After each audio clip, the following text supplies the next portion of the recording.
Yep. I look forward every single day. Period, and I just stare off into the skyline. Oh man, yeah. You don't get that in the Midwest, obviously. St. Louis is a beautiful city, though. I actually really enjoyed my time in St. Louis. With the arch. Yeah, the arch. I mean, that's like all they. Yeah. That's like all they have. While we're still talking about St. Louis, look at this upside down U. Wow, that's where the aliens. impressive. That's where the aliens like, are gonna fly through.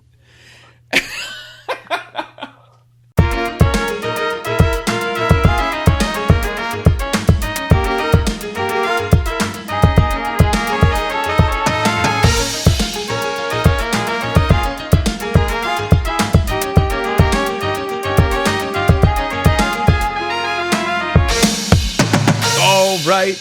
Welcome to the Monarch Experience Podcast. I am your host, Mr. Ancona, and here at the Monarch Experience Podcast, we are all about giving students the platform to voice their opinions about what matters most to them. And today, it is a Monarch Experience tradition to preview the upcoming baseball season.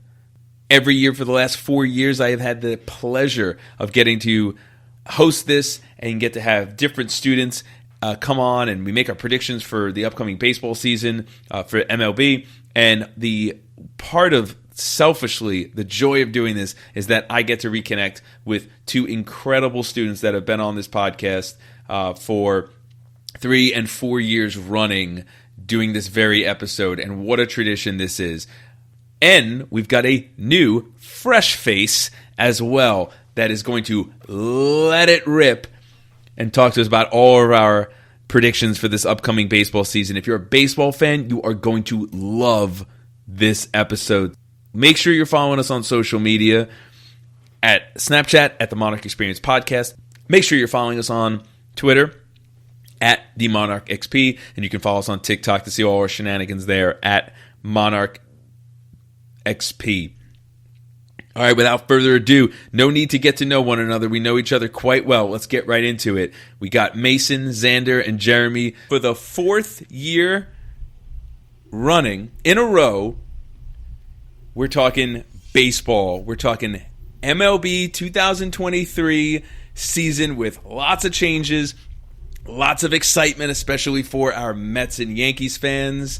And a lot of excitement in the room right now, or in the rooms. We're virtual, but who cares? I mean, Mason, you're used to that, right? Considering the middle school experience you had. So we've got returning for the 3rd time. We got Jeremy. What's up? Jeremy, what's going on? I'm doing good. How are you? Amazing. How's your life? Catch our audience up. Grade you in. Where are you at? What's new in life? And what position are you playing?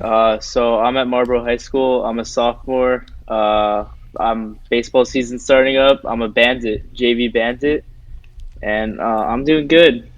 What position are you playing? I'm an outfielder. Awesome, Jeremy. It's great to have you back. It's great being here. Obviously, Mr. Burst is gonna have a lot of.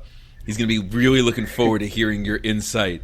You got the Mason Stone. Oh yeah, Mason, what's going on? Nothing much. I'm doing good. How are you? Wonderful. You're sophomore, Marlboro High School? Yep. Awesome. Baseball? Yep, just started. Very excited. Should be fun. What position are you playing? This year, I tried out second base, but I'm transitioning to shortstop, so that should be cool. Okay. Ooh. Yeah. Nice. Super exciting.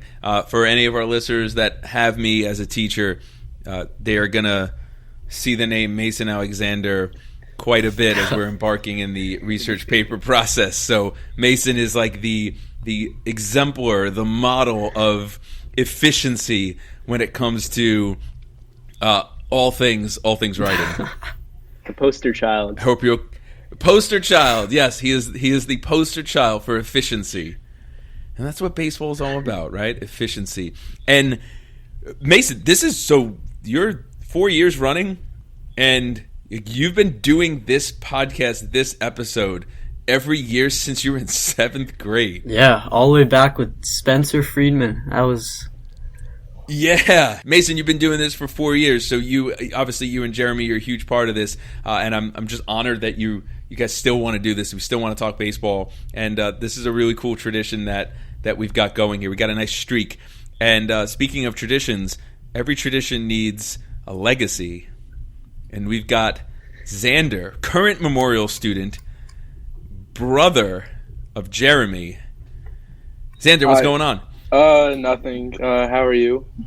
I'm great. Oh yeah, today I made the team for Memorial Baseball.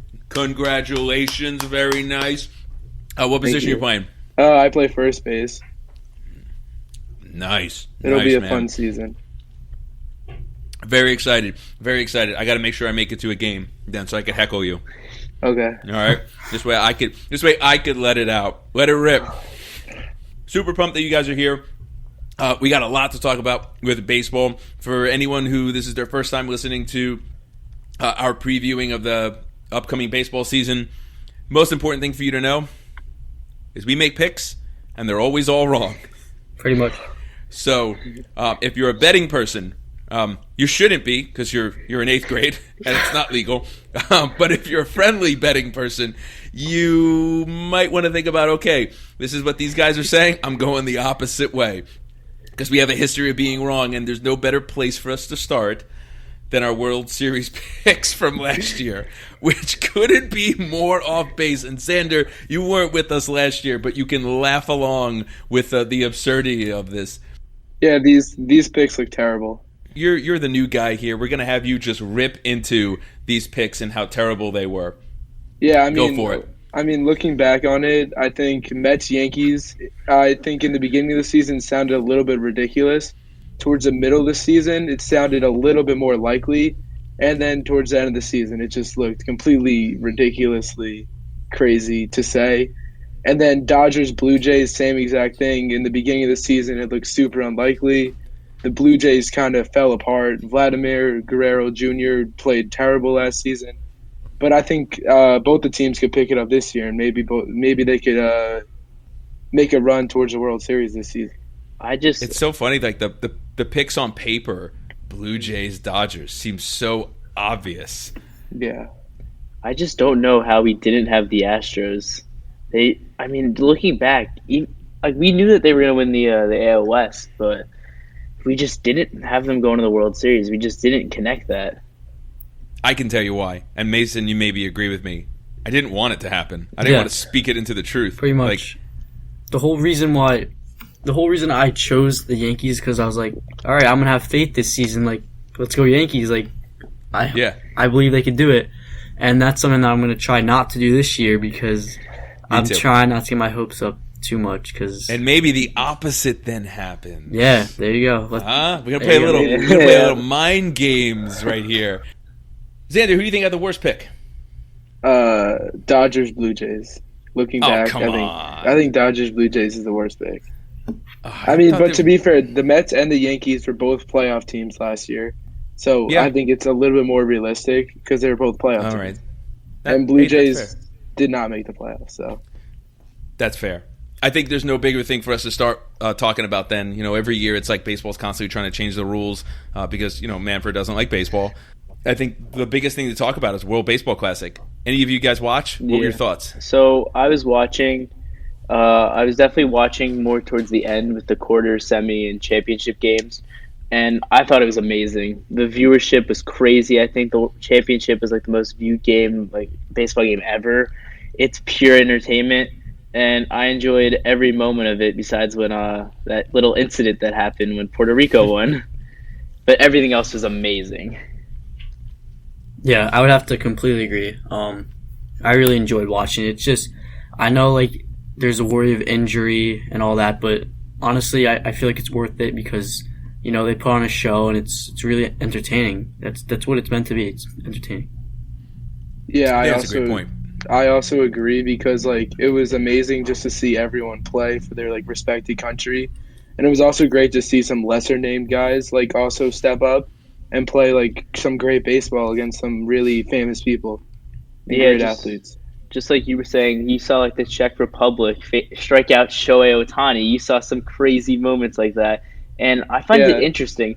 Every single country pushes the World Baseball Classic like crazy. Like they want all their star athletes, and then they get heckled if they don't. Besides the USA, the USA is the only country that's like, hey, I don't want our stars playing in here, but every other country is like, oh, they need to be playing.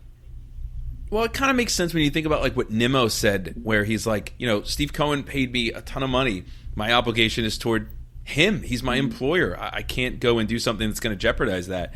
And I get that, but I also have no ill will towards anyone who wants to play. Like, I don't think it needs to be a this or that. Like, you're either for it or against it. It doesn't matter to me. I didn't watch any of it. I kind of paid attention to what was happening, but it was just like, if people want to play, let them play. It doesn't it doesn't affect. It's not a big deal. Shohei saying like this was the biggest thing ever, and it's like, well, yeah, because the guy's never gonna sniff the playoffs, so of course he's gonna say that. So there's a lot of rule changes too. It seems like every year we got new rule changes, and we knew this one was coming down the pike. Or actually, we knew both of them were coming for a few years with the shift and then with the pitch clock. Let's talk about the shift or the anti-shift first. Joey Gallo is going to be MVP, right? Well, you saw they in spring training they put one of their left fielder where the second baseman would have played in the shift. They're just bringing it back just for him. It's amazing. I mean, there's got to have been someone like in MLB rules crew or whatever sitting watching that going, oh, we didn't think of that. Like, how did you not? You like the shift or no, Jeremy? I'm not the biggest fan of it. I like this world where it's banned because you get rewarded for better hitting more. And I'll make the joke out of it. It's a lot better for my fantasy baseball team. I have some guys that'll pull the ball, so there'll be more stuff. And then another really underrated aspect of it is now you need better second base and shortstop defense because it requires a higher athleticism. Point. So you're going to see these dudes like Francisco Lindor, these studs up the middle, make these otherworldly plays more than they would with the shift. Yeah. I think you're going to put them on display more. That's good for your top 10 moments. That's good for your web gems. I don't even know if ESPN still does web gems. I know the home run it's exciting. Like, that's like, ooh. But aside from the first 4 seconds of a home run, it's the guy's just jogging around the bases. Yeah.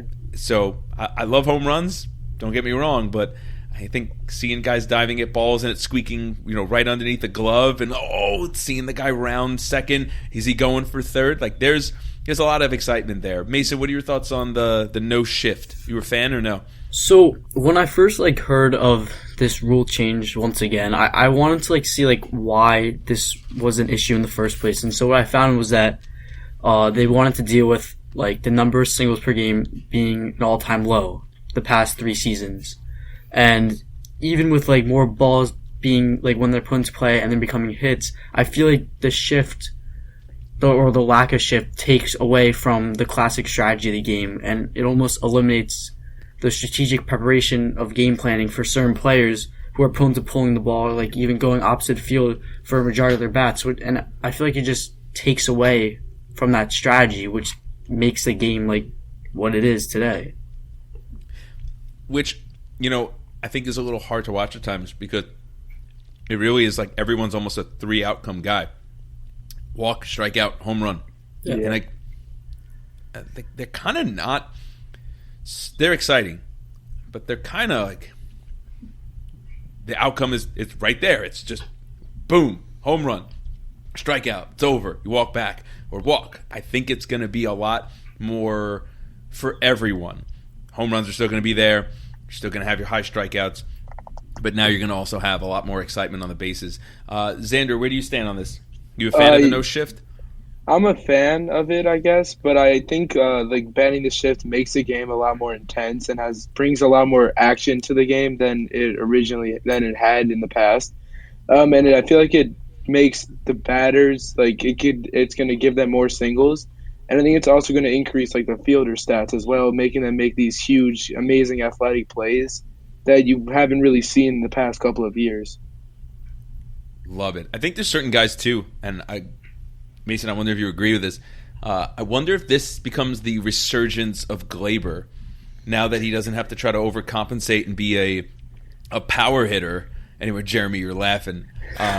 And it goes back to what he was supposed to be and what he was the first couple of years of his career, which was he was a 5-ish tool player, and he could spray across the whole field, and you didn't have to rely on 25, 30 home runs to really make a dent. Seeing Glaber hit 247, which is like, that's like the average everyone hits, is just unsettling. It's not what that guy was supposed to be. Jeremy, why are you laughing? I mean, I just like the Yankee bias. Glaber, I don't like the Yankees middle infield this year. I'll be honest. I feel like you think we value Glaber more than he actually is worth. Yeah, I feel like he can't play defense, which I think is pretty true. Yeah, well, he can't play short, and I'm glad that experiment is over. Yeah, I'm excited to see the prospects at short this year for the Yankees. Me too. Yeah. We're going to chat about that pretty soon. What about the other ship? Also, we're not going to probably talk about the bases being bigger. Do we care about that? No. Is that anything any of you care about? I mean, I think that doesn't change the game very much. The only thing that comes out of that's more steals. Yeah, exactly. I almost think the number is going to be negligible, though. Like, you're not making the bases that much bigger, but pitch clock. That one seems to be a much bigger, you're either for or against, and there's a lot more stronger feelings for this. Xander, what are your thoughts on the pitch clock? Do you have an issue with it? Do you like it? Is it just right? So I actually think the pitch clock is good for the game of baseball. So I've been watching spring training games, and I've seen that I think 20 seconds for both the batter and the pitcher to be completely ready to throw a pitch. I think that's too soon. I think if you bump that number up to 25 seconds or even maybe 30 seconds, I think it's still going to shorten the game significantly. But I think it's going to definitely give the pitchers and batters more time to be able to get set and play the best baseball they can. Yeah, pace of play I think is going to increase. I agree with you though. I think 25 is the sweet spot but you got to do it before the season starts. Or you can't tinker in June and say, let's change it now. Go ahead, Xander. I'm sorry. And I think you experiment the 20 seconds this season, and you look back on this season and say, is 20 seconds enough? Do we have to add more time? Do we even might have to take away time? And I think baseball has always been known for a slow game, and that's what the attention is. And I think by trying to drive away from that type of that type of game, I think is different because compared to basketball and football where there's action all the time, I think it's just them trying to increase popularity. Rob Manfred and the rest of the MLB people. You're speaking to my heart, man, and that's my problem with it. You're catering towards an audience that doesn't care to begin with. Maybe it helps a little bit. It probably does help for people maybe who are on the fringe. But you can't drive away the fans that you have. I mean, I don't mind. Look, if I'm watching a baseball game, I'm watching a baseball game. There's nothing else I'm trying to do. So, yeah, exactly. Unless it's 2 hours and 15 minutes have gone by and it's just about to start the fourth, I might kind of be I need to take a break from this and I'll come back when the seventh starts. But that's a rarity, and there's 162 games. So I'm with you, man. Jeremy, what are your thoughts? You agree with your brother? Yeah, I mean, originally I was oh, this is terrible. But once spring training has started, I kind of like it. Piggybacking off what Xander said, in football and basketball, there's a set clock. After 60 minutes in football and 48 in basketball, you're done. Unless the game's obviously tied, but then you're done. Yeah. Baseball, you go till you get 27 outs. And I feel like the one thing that I do like about the pitch clock is all my friends are always oh, baseball's so boring, baseball's so boring. Now the pace of play will go so much quicker. These at-bats won't take forever. These closers won't take 30 seconds to just throw a single pitch. And oh my God, yeah. Another thing is there's going to be a lot more stolen bases now with the pitch clock because you only get one reset, one step off. So this will encourage more stolen bases, which more action, more runners in scoring position, more opportunities to score. Mason, what are your thoughts on the pitch clock? So I said this last year about how these rule changes, they're all directed towards getting new viewers. And I feel like it may work, speeding up the game. People are going to be oh, all right, it's not so slow. Maybe I'll give it a try.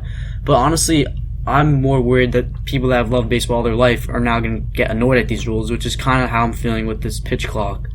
I feel like So like a lot of people, they like assume this rule would benefit the game and attract new viewers, but I feel like it makes the game move almost too fast. I honestly don't like the idea of like rewarding a free ball or strike on an 8-second timer. I think that's way too fast. I just don't want to see a game or pivotal spot happen because of bottom of the ninth, bottom of the ninth, 3-2, like taking a deep breath, like they forget about the rule maybe or something. Guy steps out. It's gonna happen. Yeah, it's gonna happen in April, right? It's gonna happen in April. It happened. It's gonna happen happen there was a walk off. I think that's what could happen in the playoffs. I think you could see something like that in the playoffs happen, and it's going to be like this big thing, a lot of controversy with it, and I could see it happening in the playoffs where it's going to be like the ninth inning and it's going to be like a ball. So I'd actually the only way that doesn't happen is if you enforce it like crazy in April. Also, I feel like there's kind of like a nice aspect of watching hitters like step out of the box, take a deep breath, and like refocus. Because like when I'm playing baseball, I do that all the time, and like I see myself in them or whatever. And this rule just completely takes that away. Yeah. I also wonder, like from a viewership, a lot of the commentating. This is like totally something that doesn't really matter, but when you're watching a baseball broadcast, whether it's SNY or Yes or what have you. There's kind of like a familiarity that you have with the commentators where they are kind of like, in a way, they're like family talking to you about baseball and telling stories that are anecdotal and that are statistical sometimes based off of the situation. They're not going to talk about every scenario, every at-bat, every play. So I kind of wonder, like, do their stories kind of get then rushed because you now don't have a lot of time in between? You're almost like talking in sound bites and then the pitch. And then going back to it for like 2 seconds. The Wandy Peralta clip that they showed in spring training, he struck out a guy in 24 seconds? Three pitches, 3 strikes. Like that's where I'm wondering how that's going to affect the viewability of the game. Yeah, I never realized that. Like from the broadcaster's perspective, a lot of like the broadcasters that are famous, they are famous because of their side conversations that they have. Yeah, besides just the game, like. All their like side conversations. I think it's going to be a pivotal reason for some broadcasters kind of falling off a cliff because of they can't have their famous side conversations or like random stories that they tell. I love Gary, Keith, and Ron. I love listening to them. Of course, every Mets fan does. I'm so thankful to be like living watching Mets baseball with Gary, Keith, and Ron in the booth. Oh, they're fantastic. I mean, look, as a Yankee fan, I know that people criticize them, but I love Susan Waldman and John Sterling. They are the sound of just summer and baseball, and I don't care if John Sterling can't see anything anymore and he's calling pop-up flies to the middle infielders. It's far. It is. It's caught at the mound. I don't care. He's royalty. So speaking of Yankee broadcasters, this is a great transition for us to talk about our 2 teams. We got 2 Yankee fans. Hey, we're evenly split today. We got 2 Yankee fans with myself and Mason. We got 2 Mets fans with Jeremy and Xander. Let's talk about Yankees first because I'm hosting this and I'm a Yankees fan. So deal with it. This is like the weirdest year, and Mason, I wonder where you are with this, where I don't know what to expect. It feels almost like a reloading where World Series kind of doesn't feel realistic, but a potential deep playoff push with an eye towards the future does. With all of the question marks and spring training battles that have... What's your take on this, Mason? Because... there's so much. I think it's intriguing that there's a lot of position battles for the first time in like a while. But with that, I don't know. You're going to ride 2 or 3 rookies into a World Series run? Seems unlikely. What's your thoughts? So, my first thought is I feel like last season was the season. Like in the off season, I was like, all right, this is the year. Like it's finally going to happen. And when they got knocked out, I was like, oh no. So my first thought is with like this projected lineup, like with the guys like Oswald Peraza and Oswaldo Cabrera, I begin to see like the future of the team, and I feel like after losing last year, the Yankees, like obviously they should, play to win, go for the World Series this season, but also like looking into the future, like these guys kind of give me hope for like a nice future ahead of us. And also like injuries are starting to get me worried. Like Jose Trevino entering the season hurt. They got to stay healthy. Like that's kind of worrying me. However, like the Yankees, they're playing to win like always, and I don't know. I predict them to go pretty far in the postseason, but Aaron Judge, like I feel like he obviously can't live up to last season. Like there's no way he does what he did last season. Yeah. But I don't think he'll still be good. Though. I know a lot of. No.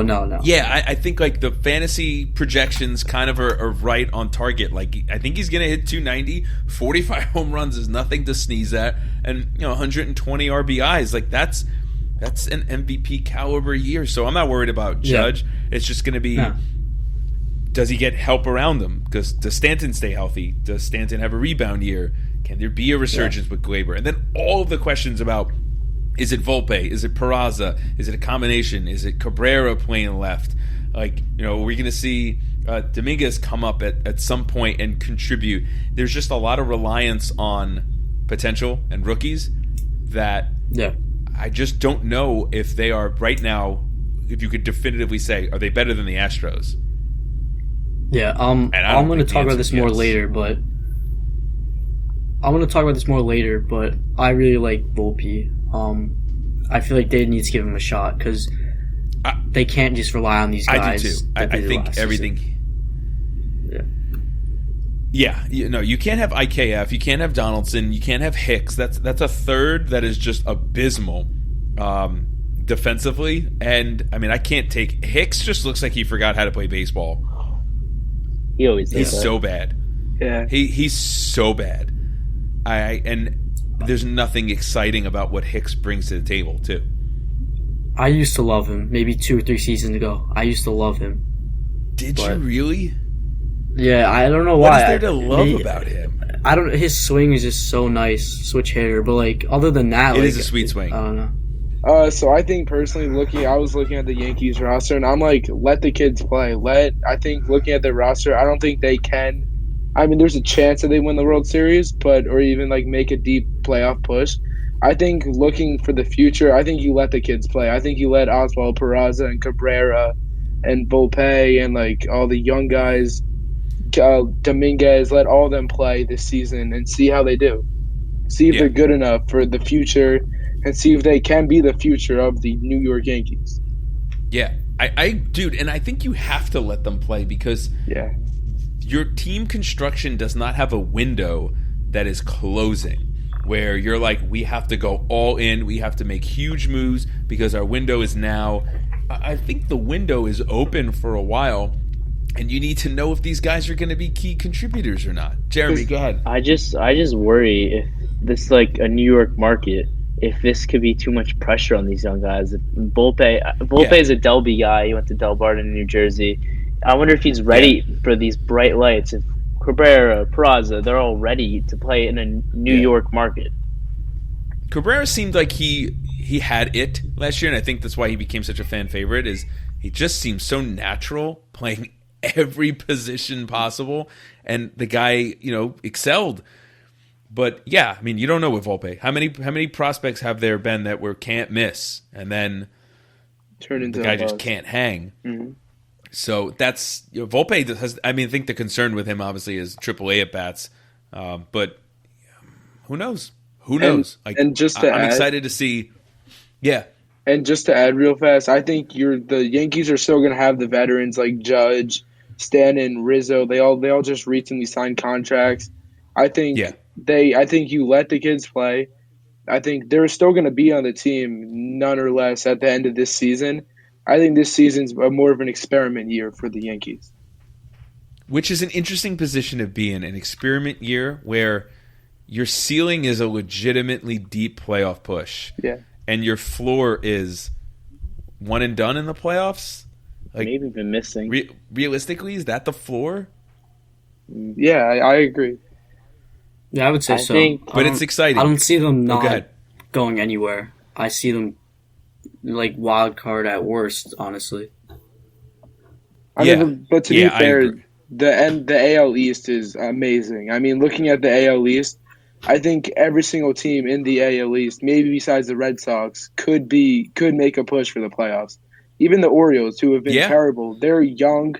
I think a couple guys like Cedric Mullins, I think they could make a run, and I think they could be a good team this season. Yeah, so I think so too. This year's kind of reminding me of 2017, where they brought up the kids, the new core four with Severino, Sanchez, Bird, Judge, Tyler Austin, and these guys were going to all be like the next wave of Yankees, and then like holy crap, they took the Astros to Game 7 in the ALCS, like where we almost kind of peaked too soon.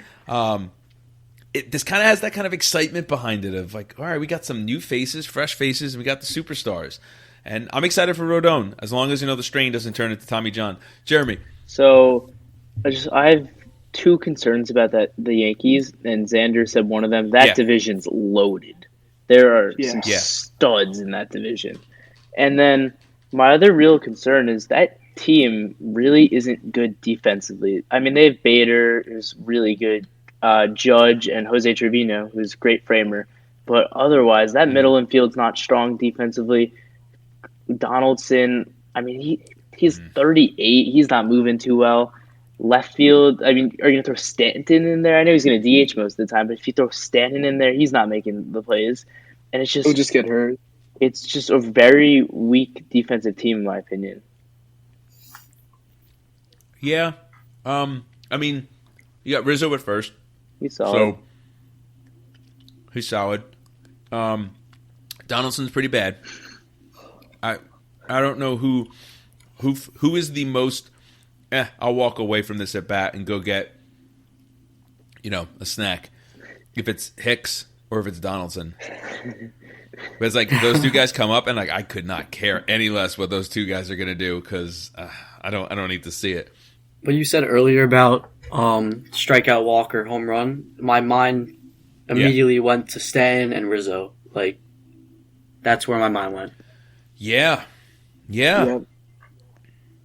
I think if anything, the no shift is gonna Rizzo is gonna have a much better year. I mean, he's had good years with us, but he's hitting 220 and driving in 30 home runs.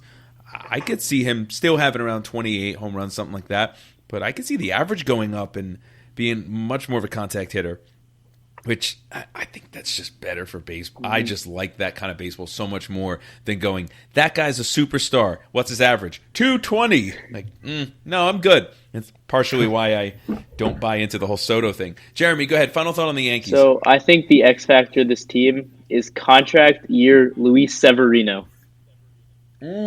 Yes. That's my X factor.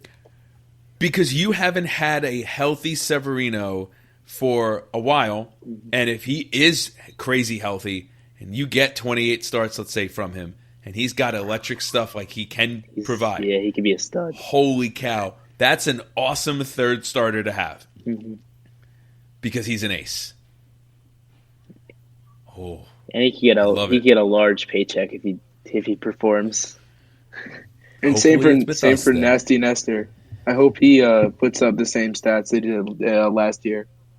Yeah, I like Nestor. I think he'll be fine again. He may not have a sub 3 ERA like he did last year. That might be a little bit too much. He was rocking like a 1.4 like at the All-Star break, but I think sub 3 is, or even at 3 from Nestor Cortez, and if you could get again 26, 27, 28 starts from him, that's awesome. And I like Clark Schmidt as like your sixth swingman with Herman. The rotation does look really good. Final thought on the Yankees, I'll say Mason, and because I saw you put this on the doc, that you're missing Brett Gardner. Yeah, I know you would love that one. We need a guy like him. Yep. He's the definition of consistent. He'll get up to bat, and he'll do anything. Get a like line drive base hit, oppo, pull the ball, hit a home run. Like, he'll do anything. And we just don't have that this year. The guy hit 28 home runs one year.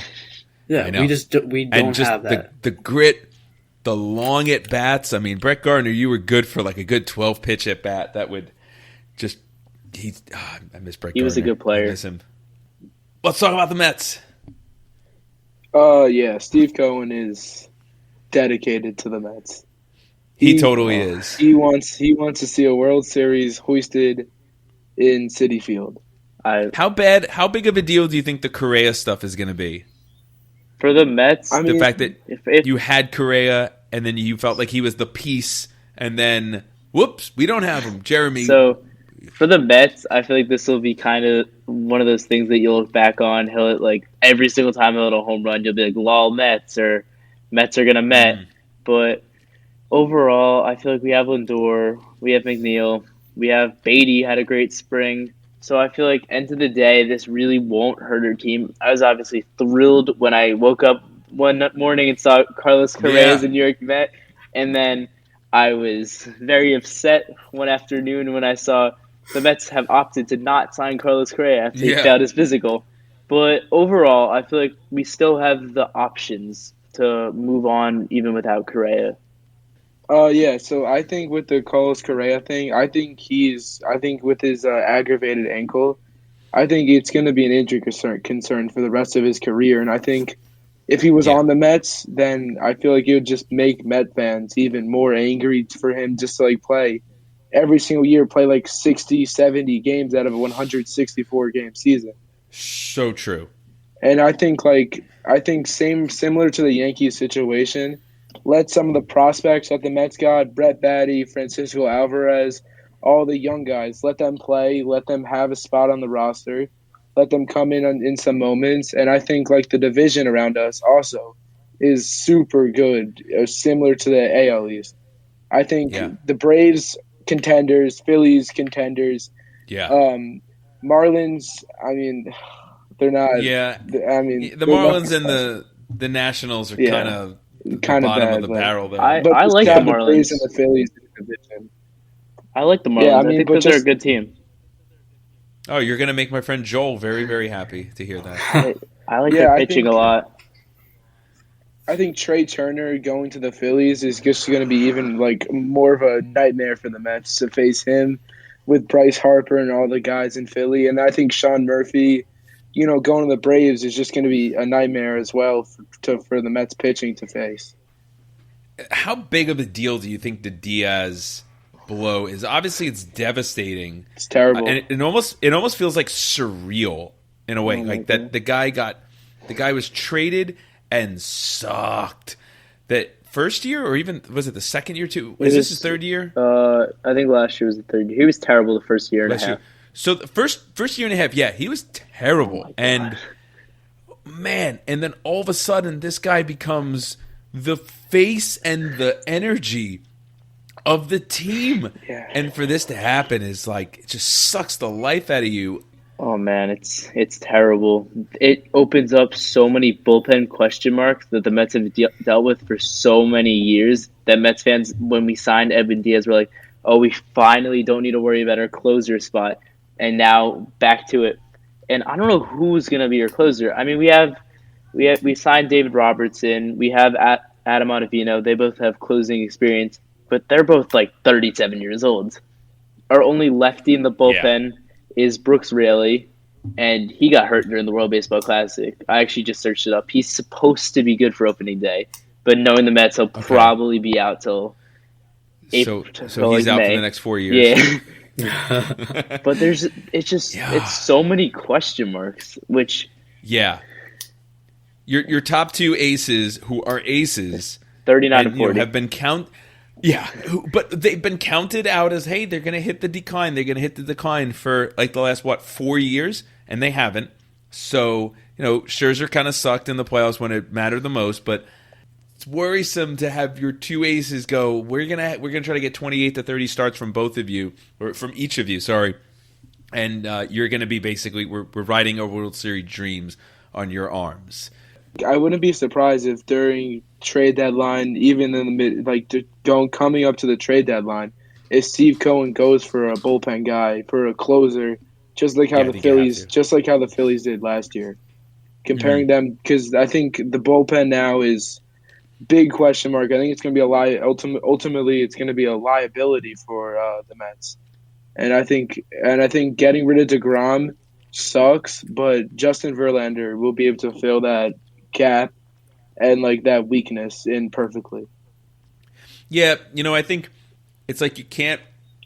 I know they're not the same player, but is this a fair statement? You can't celebrate the good thing we dodged the Correa bullet, and then be mad that DeGrom is gone when they both have the same concerns about their availability. It's just upsetting how DeGrom's gone. DeGrom was always that dude that I've looked up to, I guess. He's always been my favorite Met, probably because he's the best player. I've always been the first one to defend whenever he was always not the best pitcher in baseball. And now he's just gone. I'm not sure what made... He didn't want to be there. Yeah, he wanted to go to Texas. I mean... Does that make it easier to swallow? He just didn't want to be a Met? I mean, I think it makes it harder because it's we had him for so long and we were we wanted to do everything just to keep him. And then he's just no, I don't want to be here. I'm gone. I feel like that would make it easier for me to be obviously it sucks, but he doesn't want to be here. Screw him. And the problem is, I don't think our rotation got better. I'm not a huge fan about Kodai Senga. I was happy when we signed him, but I think it's going to take a transition year. I think it's going to take him a little bit to get going in the MLB. Jose Quintana, we signed $10 million a year, is already out till July. Carrasco is 36 or something. So the best scenario with him is he starts with a 3 ERA, and we could put him in a trade package. And we have David Peterson, who's been notorious for getting lit up, and Tyler McGill, who kind of burst onto the scene for a few games, looked like a potential ace, and then fell off a cliff. Mason, what are your thoughts? So I think with their budget, I feel like the Mets, they have the best possible team they could get, and I think replacing DeGrom with Justin Verlander is a pretty good trade-off. Justin Verlander is a freak. Yeah. He's 40 years old now, and he just keeps going. He just keeps going. Yeah. He's a horse. I wouldn't be surprised if injuries destroy the season because they have a relatively old roster in relation to their rotation. Yes. Other than Diaz, and now that he's hurt, they are pretty damn old. Our outfield's really old too. We have Marte and Wright, who Marte's in his mid-30s. We have Canna in left. Yeah. Canna's going to get hit 50 times this year. It's crazy. He just always gets hit. But he's 30. Yeah. He's 30. And Nemo's, I think, around 32. So we have an older outfield in the league. Yeah. Yeah, 32 is not old for baseball, though. 32 is right when you get your big contract. I mean, Nemo, right? It's right when you get your big contract. 32 is a weird age because for baseball... And depending on the position, 32, if you're a pitcher, my goodness, you're a baby. You're Verlander. You got another 8 years to keep going. Xander, go ahead. So I think the Mets' window to make a push, I think it's slowly but surely kind of shrinking with age concerns. Next year, you could have 2 totally different starting pitchers at the top of your rotation. I think that's wild. I think that could be a serious concern for the Mets. I think our window for winning the World Series like Steve Cohen wants, I think it's going to get a lot. I think it's shrinking. Here's a nice thing. You have a manager.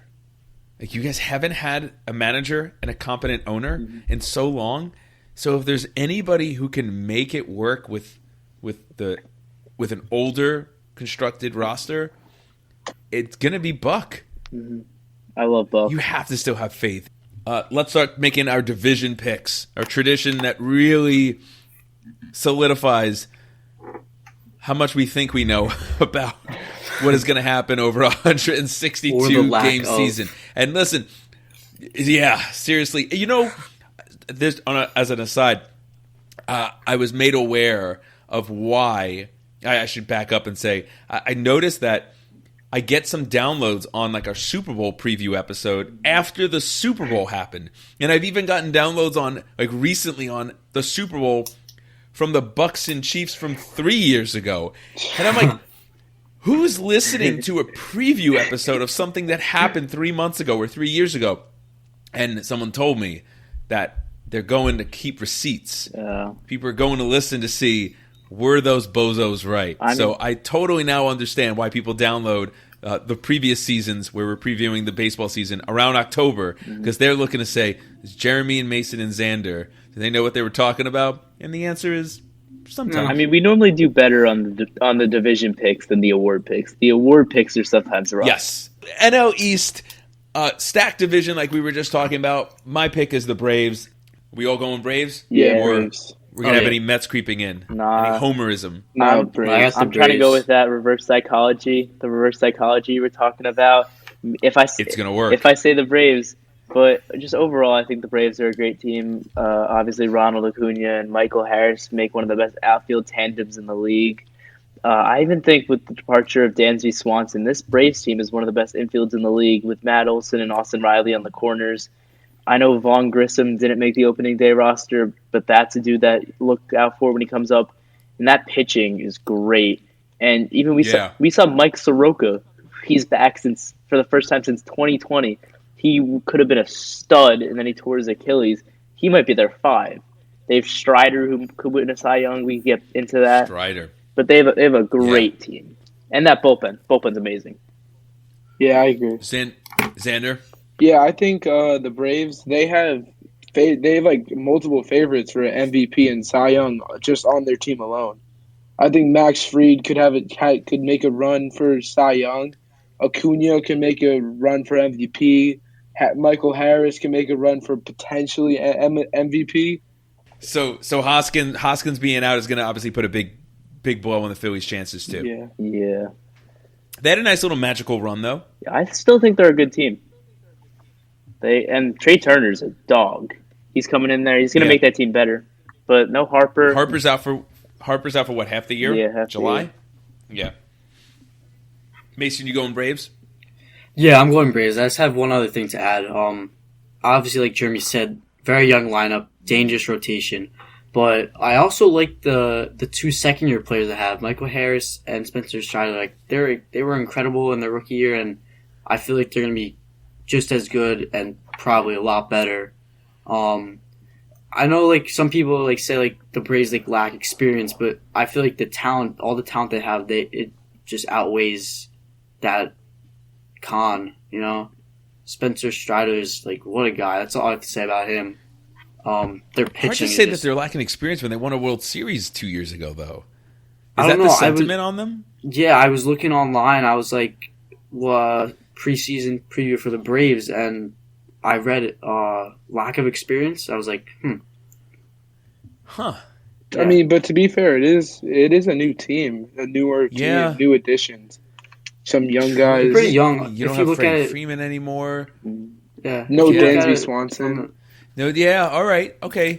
No, that's a lot of new guys. Yeah, that's a fast turnover. Yeah.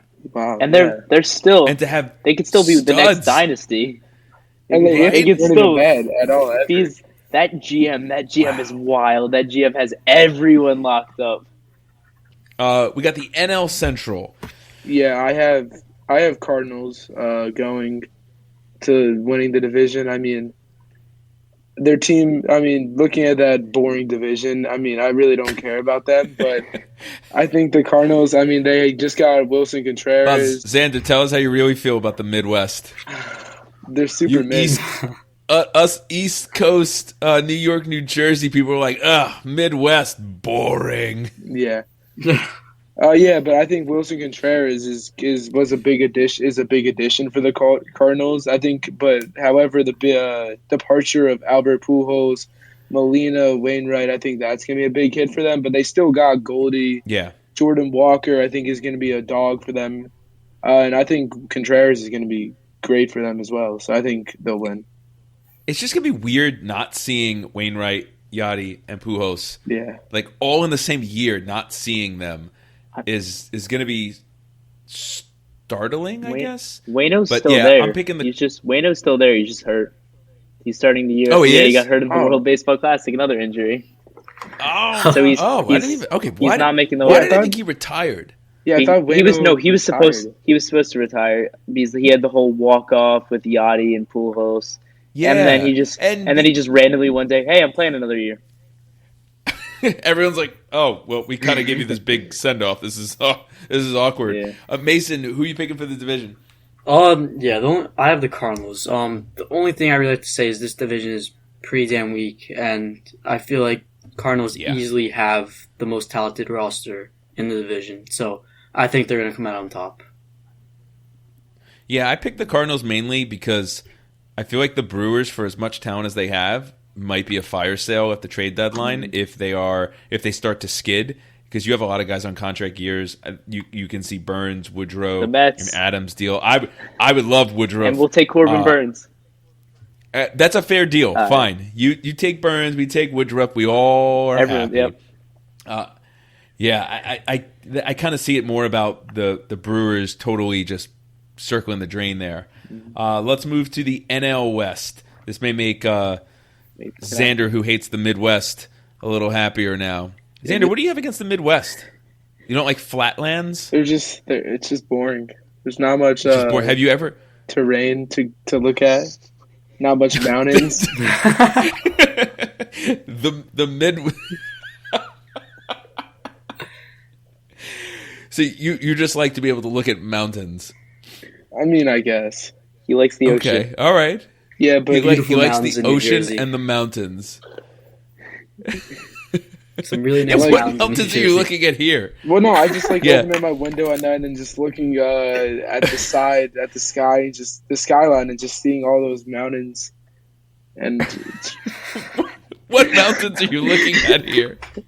He has a painting on his window. Wait, Mason. Xander, is that why you always want to sit near the window during period 8? Yeah. You're like, can I go sit by the window? Because you want to go look out at the mountains. He's going to the Poconos for the mountains. Yeah. Oh, of course. Those are enormous mountains. Yeah, it's totally not because I want to cool off from gym, but no, yeah, it's definitely because of the that really intense slope of a hill that the soccer fields have at Memorial. Yeah, and the tree line of the woods, right behind the blacktop. Yeah, I look forward every single day. Shout out to the blacktop. I just stare off into the skyline. Oh man, yeah, you don't get that in the Midwest, obviously. Yeah. St. Louis is a beautiful city, though. I actually really enjoyed my time in St. Louis. With the arch. Yeah, the arch. I mean, that's actually that's like all they. Yeah. Like all they have. While we're still talking about St. Louis, look at this upside down U. Wow, that's where the aliens. That's where the aliens are gonna fly through. Yeah. I mean, while we're talking about St. Louis, I just wanted to add the World Baseball Classic has made me fall in love with Lars Nootbaar as a player. So NL West, let's get out west so that Xander can look at mountains and beaches and city skylines. Let's go. Xander, are we all picking the Padres? Yeah. Give me the San Diego Padres. Yeah, I mean, my God, this lineup is disgusting. Their first four, according to Fangraphs, is Xander Bogaerts, Juan Soto, Manny Machado, and Jay Cronenworth, and that's with Fernando Tatis out. And oh my God, right? He's suspended for 20 games? A month. Yeah, I think he's out. I don't think he can start baseball activities until April 20th, so he'll probably be back by May. So once he comes back, this lineup is scary. Holy cow. Yeah, I think at this point, I think instead of calling them the San Diego Padres, let's just call them the Slam Diego Padres. Because there's going to be a lot of home runs being hit. Yeah. It's insane. I forgot about Xander Bogaerts because, I mean, what an amazing player that you have at the top of your lineup there. And happy that he's out of our division now. So thanks, San Diego. Let's flip over to the AL. I'm picking the Yankees.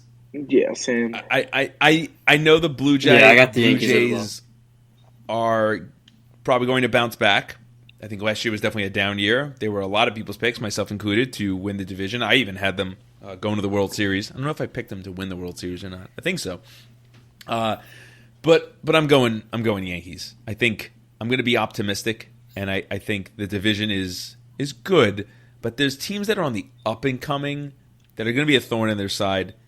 But I still think that overall they're the better team. Who you guys got? Yeah, I think the Yankees are definitely the safest pick. Blue Jays just came off a terrible year compared to what their standards are. I think if you're looking to go a safe pick, you pick the Yankees here.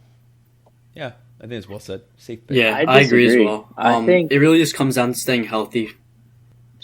Yeah, I disagree with that. I like Toronto this year. I think that pitching staff is crazy. You've Alec Manoah. Yeah, Barrios is going to win the MVP. He's going to go to the Hall of Fame this year too. Maybe, but you. I hope so. I have him in fantasy. This is couldn't draft him this year. I couldn't get my around to drafting him. But you have Manoah. You have Kevin Gausman, Barrios. You've signed Chris Bassett. You say Kikuchi. You have Hyun-Jin Ryu probably will be back later in the year. So you have some veteran pieces there. That bullpen's pretty solid. You have Jordan Romano. You have guys that'll get the job done. And I love the Dalton Varsho acquisition. The only thing that I don't Me too. The only thing that I don't like is how they gave up Gabriel Moreno, who I think is going to be a stud for the Diamondbacks. I'm fine with giving up Lourdes Gurriel for that one. And I also find it interesting. Teoscar Hernandez is a Seattle Mariner now. And they didn't give him away for much. I think the Mariners got Teoscar for a very cheap price.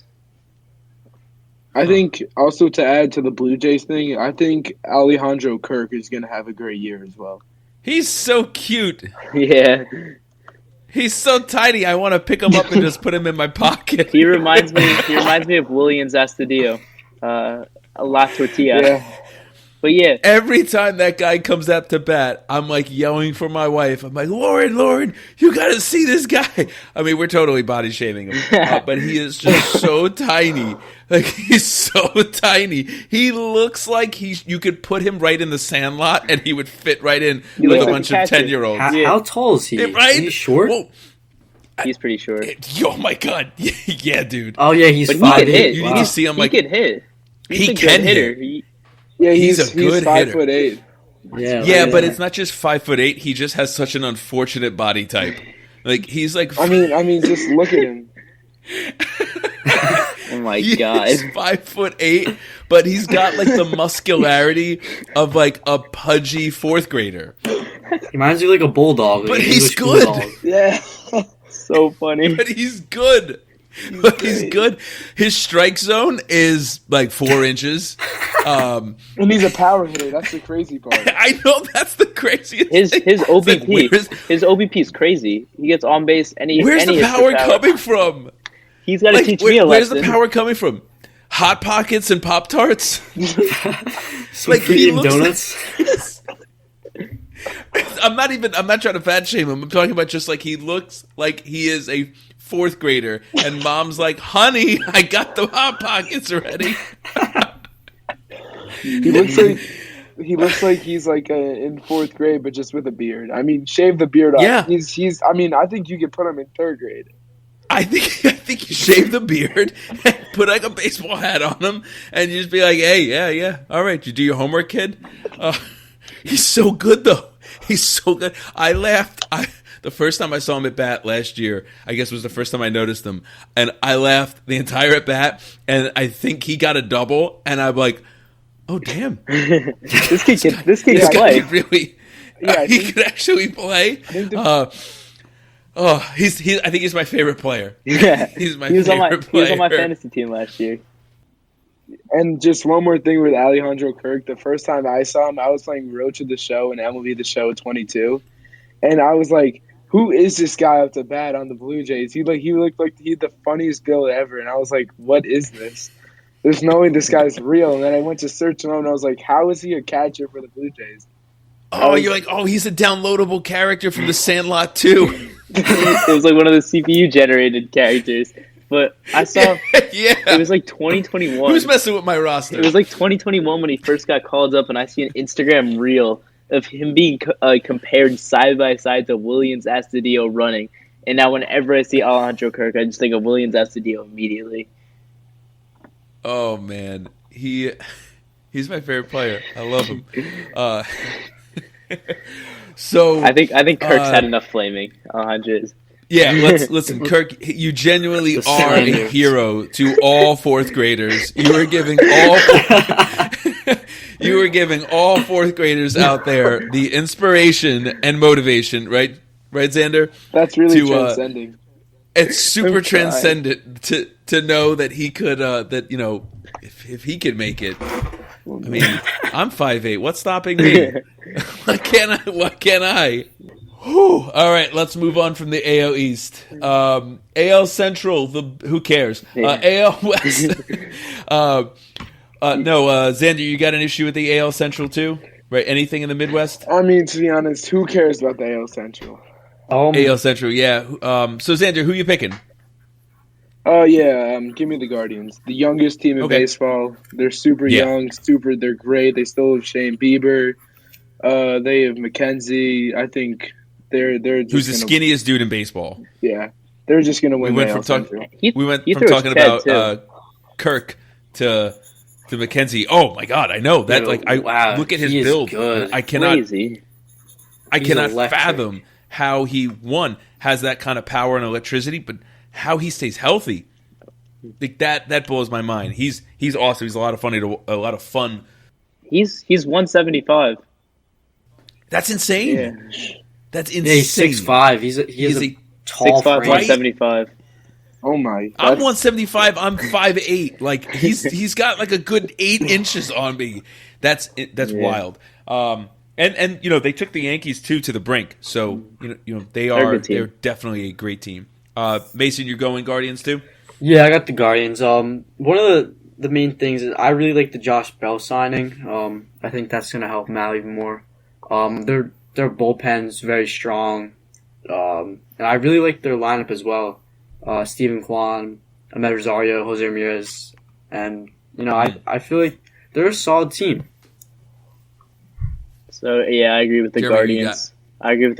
I'll keep it nice and sweet. That bullpen's the best in the league. Emmanuel Coste is now the best reliever in baseball. And this is your official warning. This is your official warning to get ready for Kwan-tober. Stephen Kwan breakout year. He was great last year. Let's go to Xander's favorite coast, the West Coast again. We're all picking the Astros, right? Coming off of the World Series win. That lineup is crazy. Yeah. Their team didn't really get worse. I mean, they lost Verlander, but they still got Valdez. Yeah, but they still got Valdez and Garcia in that great bullpen. Yeah. And they got studs like Yordan Alvarez, Jeremy Pena's huge now, Bregman, Tucker. Oh, yeah. I mean, they're just – I think they can make a run towards the World Series again this year. And anytime they lose a stud pitcher, when they lost Cole – bring it back. They always just have someone. They always just have someone that develops. Yeah. And my sleeper guy this year, who I think could replace Verlander, I'm going to be honest, I saw a TikTok on him. So this isn't my direct opinion, but Hunter Brown, Astros prospect. Okay. He's a guy very similar mechanics to Verlander too. And he's a good player. Interesting. Mason, what do you like about the Astros? Well, their lineup is just loaded. Bregman, Pena, Tucker. But one thing I'm worried about is injuries. That like Jose Altuve thumb injury, and then they have Yordan Alvarez hand injury. I know, like obviously losing Verlander might be a little shot on their performance, but they'll make up for it. I feel like they got the division in the bag. History has proven that they have been able to, and the division's. I mean, Seattle. Seattle made a push last year. That division's good. Yeah. Seattle, Texas, even the Angels. Texas. I think they're definitely. That's a really strong division. Yeah. The Mariners. I think the Mariners underrated division. I think the Mariners will give it to them. I think the Mariners will bring it to the last week. Texas. I think the Mariners will I think it'll be a competition this year. It'll be a race. The only thing I don't like about the Mariners is how inconsistent their offense is. Like, Julio Rodriguez is, like, great, but last season they were just a little too inconsistent for me. I don't know. Hi, friends. But this year it is going to be the J-Rod show in Seattle. So let's make some award predictions like Jeremy alluded to earlier where we get these all wrong. The only prediction I'm going to make, AL Cy Young, is going to be DeGrom because he's going to it's gonna suck. Look, it's gonna suck. It's gonna suck. It's gonna be so painful. But he is gonna be the DeGrom that everybody knows he is, and no injuries. He wants to pitch, so he's going to pitch. I swear. I think with everything coming out where he was like he didn't want to be a Met, and every 2 weeks he's going for an MRI, and it's like there's nothing wrong with him. Why can't he pitch? It's like I don't know. He's got a boo boo. I think he wanted to make sure he can cash out and didn't want to jeopardize himself with the Mets training staff or with the Mets or just have a freak injury occur. I think he's going to make his 30 starts.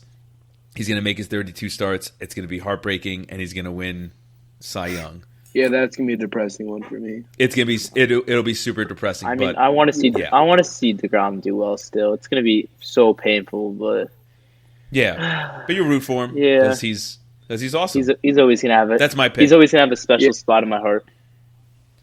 AL Cy Young, who you guys got? I got Dylan Cease. I think good strikeout guy. Oh yeah, Xander. I have Ohtani. He's gonna be great. Mason? Oh, I got Shane Bieber. Who you got for the NL? Oh yeah. NL, I got Verlander. I got feeling it. Nice. I got Corbin Burns. Hopefully, future Met. Yeah, I also got Corbin Burns for the NL Cy Young.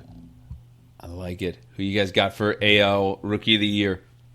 I think there's only one guy Anthony here. Volpe. I got Gunnar Henderson. Okay. Yeah, Mason, you going Volpe? I like completely Volpe. agree with Jeremy. I think Gunnar Henderson is the AL Rookie of the Year. Nice. Who you got for NL Rookie of the Year? Jordan Walker. He could rake. Yeah, I agree with Jeremy again. Jordan Walker. All right. We got a little collusion here. Mason, who you got for the I got NL Rookie of the Year? Corbin Carroll of Arizona. He's going to have a full role in the outfield, and he should get plenty of action, so I'm feeling him. He flies. He's the fastest player in baseball. Who you got for AL MVP? I got Jordan. I'm staying loyal. He was my first-round pick this year in fantasy baseball. I think he's the best pure hitter in the MLB. I think for AL MVP, I think it's going to be Shohei Ohtani. You think he's taking the Cy Young and MVP? Yeah, that's he's taking everything. That would be crazy. He's the best player in baseball. That would be insane. He's the best player in baseball. He's a top 10, maybe top 5 hitter and a top 10 pitcher. He's gonna win. I think he could win Cy Young and MVP easily. I'm gonna really probably get a lot of people angry. But he's the most valuable player. But the Angels suck with or without him. Yeah, so how is he? I know the award is more statistical based, not so much about how much value they bring to their team. But that would be awesome to see a guy take Cy Young and MVP. Yeah. Mason, who are you picking for MVP? Yeah, I'm agreeing with Xander here. I'm taking Shohei Ohtani. And for NL, I have Juan Soto winning. I agree with Soto. He's getting used to San Diego, and there's so much RBI potential in that lineup. He's gonna be that 3 hitter, and there's always gonna be dudes on base for him. Mason, who are you going with? I'm going with Freddie Freeman. He is just the definition of consistent. He's hit over 300 in, I think it was 6 out of his last 7 seasons. Or he hasn't hit under 300. He's just. Is he still the most boring player in baseball? I remember that talk. That was that was my first podcast. I remember that. Yeah, I think 2 years ago we're like he's the most boring player in baseball. I love 2021. I guess sometimes boring is good though. Sometimes boring is good. Boring's consistent. It sure is, man. It's consistent. It's consistent. Yeah, that's what I meant. Yep, he's so consistent that it's almost kind of boring. Mm-hmm. And now the moment we're all waiting for, we'll make our World Series picks. Xander, go ahead. You go first. World Series picks and who's winning it. Yeah, I think the Braves are going to make it to the World Series, and I think the Astros are also going to make it to the World Series. I think. All right, Astros. I think Braves. You're stealing my pick. And I have the Braves winning it all. You do? Okay, yeah. I have the Braves winning it all too. Look at that. And then knowing our luck, both of them will just completely miss the playoffs. Excellent. So you see what my grand plan is here. I'm thinking the Astros are going to win the division and go to the World Series, which means the Yankees don't get through them. Yep. But by saying it now, it's not. We're manifesting it. Jeremy, who are you picking? So I think I feel like it's got to be the Astros out of the AL. They're obviously the best team there, and then I think they also feel like the safest pick. Yeah, they are the same. I think I took the safest pick just in general. Astros, Padres. And I had the Padres. This feels like the Padres' year. While the end of the Padres' rotation does feel a little weak to me, that bullpen stacked. And when you're in the postseason, you really only need 3 guys that can start games. You don't need, totally. The Padres aren't going to rely on Seth Lugo to start Game 7 of the World Series. They might need him to pitch 3 innings in the middle of the game, but he's not going to have to start the game. Nice. Mason, who are you going with? I have the Yankees Padres. I'm really relying on the young guys for the Yankees. I know I said I wasn't going to do this, but I don't know. I'm hoping the young guys and the combination of, the returners can make it happen. You're undoing all of the manifestation that I have conjured up here, Mason. I know. Don't sleep on the Mets. Who Mason? Are you saying the Yankees are going all the way? They're beating the Padres? Yeah, if I'm taking them for the World Series, I can't have them lose. If they're gonna go that far, yeah, I agree. Yeah, I think that's a little biased there, but okay. Xander, you should have heard 3 years of Jeremy being, or 2 years of Jeremy being like, the Mets are going 160-2. DeGrom is winning he's winning Rookie of the Year. It's like, dude, he's not a rookie. It doesn't matter. There's going to be no one better. They're going to just give him the award. It was like, Xander, you go back and you listen to the first 2 that Jeremy was on. It was like some intense Met homerism there. Love the optimism. Okay. But even before Stevie Cohen was the owner, oh my God. You were like, Mets are winning the World Series. They got Robinson Cano, who's 40 years old. veteran piece. He started. Yeah, you're like veteran presence. That's what we need. He started opening day last year. It was like a month ago.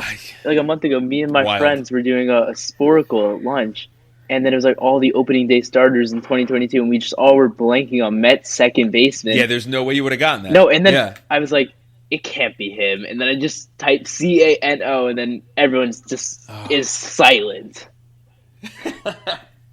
Oh man, good old Robbie Cano. Man, I loved him. That was a sweet swing. Yeah. Well, on that note, Mason, Jeremy, as always, thank you. Xander, I didn't forget about you. Xander, for the first time, thank you. And I hope that, obviously, we continue this tradition, and I hope we keep Xander in the loop now, and we keep this going for as long as we love baseball. It's been a pleasure. Yep. Thank you. Thank you for having us.